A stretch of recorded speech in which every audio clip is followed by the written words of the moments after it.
हमारा जो इतिहास है उसके साथ ना हम छेड़छाड़ होने देंगे, ना ही हम इसको किसी को मिटाने देंगे। आदिवासी समन्वय समिति के बैनर तले समान नागरिक संहिता यूसीसी के विरोध में राजभवन के समक्ष विरोध प्रदर्शन किया गया।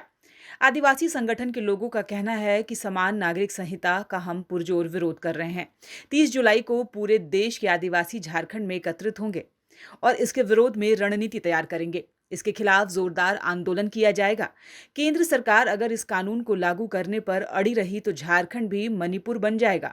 देखिए, यूसीसी का विरोध हम लोग इसलिए कर रहे हैं कि भारतीय जनता पार्टी आदिवासियों के लिए काला कानून ला रहा है। हमारे साथ सीएनटी एक्ट के साथ साथ 5वीं अनुसूची, 6ठी अनुसूची, समता जजमेंट और स्थानीय जो कानून है, जो हमारा पेशा कानून और सीएनटी एक्ट, एसपीटी एक्ट को समाप्त करने का काम कर रहा है। उसके साथ साथ हमारा वैवाहिक परंपरा जो है पाहन पुरोहित से कर रहे हैं, उसको भी समाप्त किया जा रहा है।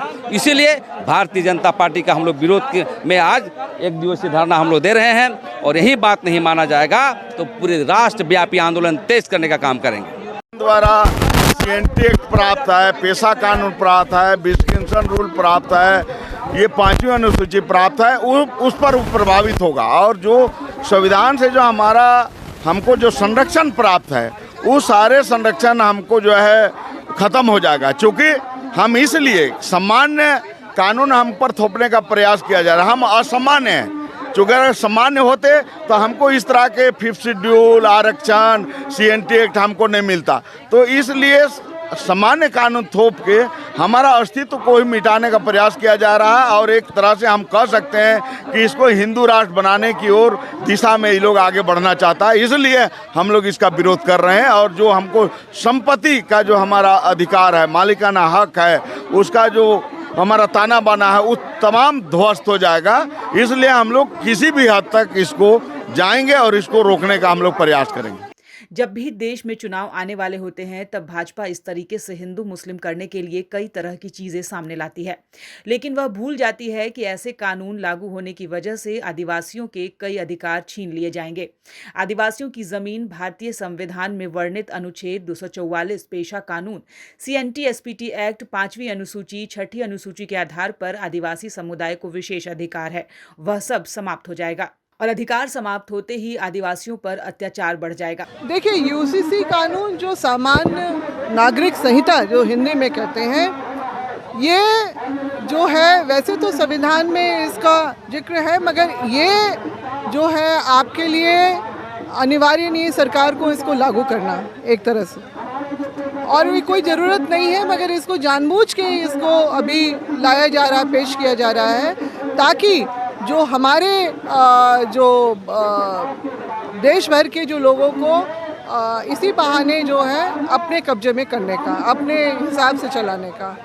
अभी हमारे प्रधानमंत्री मोदी जी ने भी ये बात कही ना कि एक घर में 2 कानून नहीं चल सकते, मगर उनको इस बात को समझना होगा कि ये देश जो है अनेकताओं में एकता का देश है, ठीक है ना।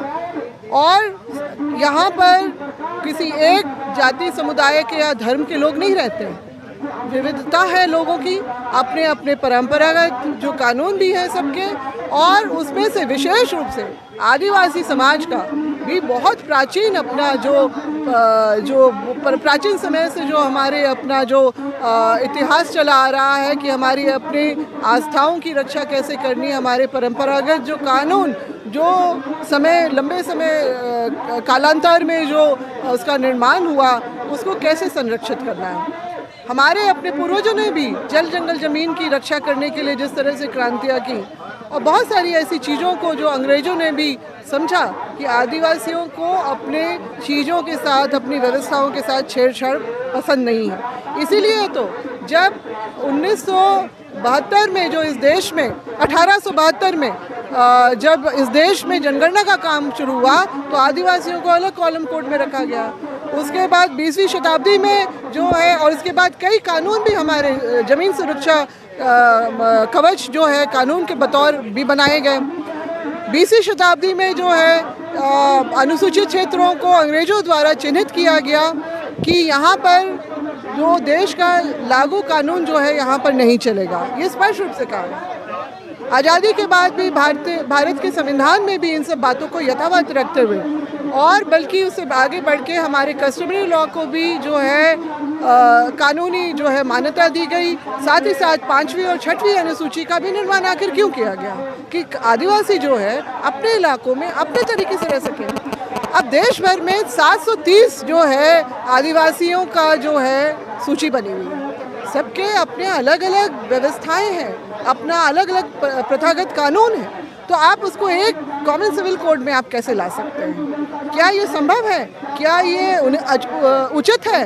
ये सर्वथा अनुचित है। और इसलिए हम लोग अपने अस्तित्व को बचाने के लिए, क्योंकि हमारा अस्तित्व खतरे में आ चुका है, जब ये भाजपा की सरकार के द्वारा 2016 में सरना सनातनी एक है, 2017 में कि आदिवासी हिंदू है कहते हुए जो पिछला जो जनगणना का काम होने वाला था उसके प्रपत्र से हमारा जो कोड कॉलम हटा दिया गया है। 7वां कोड जो आदिवासी धर्म एवं अन्य मान्यताओं के लिए था वो हटा दिया गया, यानी हमारी पहचान को मिटाने का प्रयास जो है इस तरह से किया गया है, जिसका विरोध हम लोग लगातार कर रहे हैं।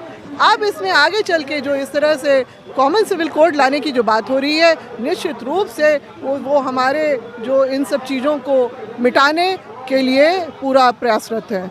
तो हम जो भाजपा का, आरएसएस का, विश्व हिंदू परिषद का जो ये एजेंडा है कि आदिवासियत खत्म करना, संपूर्ण हिंदू राष्ट्र बनाना, तो हमारी जो अपनी विरासत है, हमारा जो इतिहास है, उसके साथ ना हम छेड़छाड़ होने देंगे, ना ही हम इसको किसी को मिटाने देंगे। न्यूज विंग के लिए रांची से मनीष झा की report. टफकॉन XT 600 HCR TMT Rewa. पहले भी बोला था, अगर घर को बनाना है एक्स्ट्रा टफ, तो आप भी दिखा सकते हैं अपनी हीरोपंती टफकॉन XT के साथ।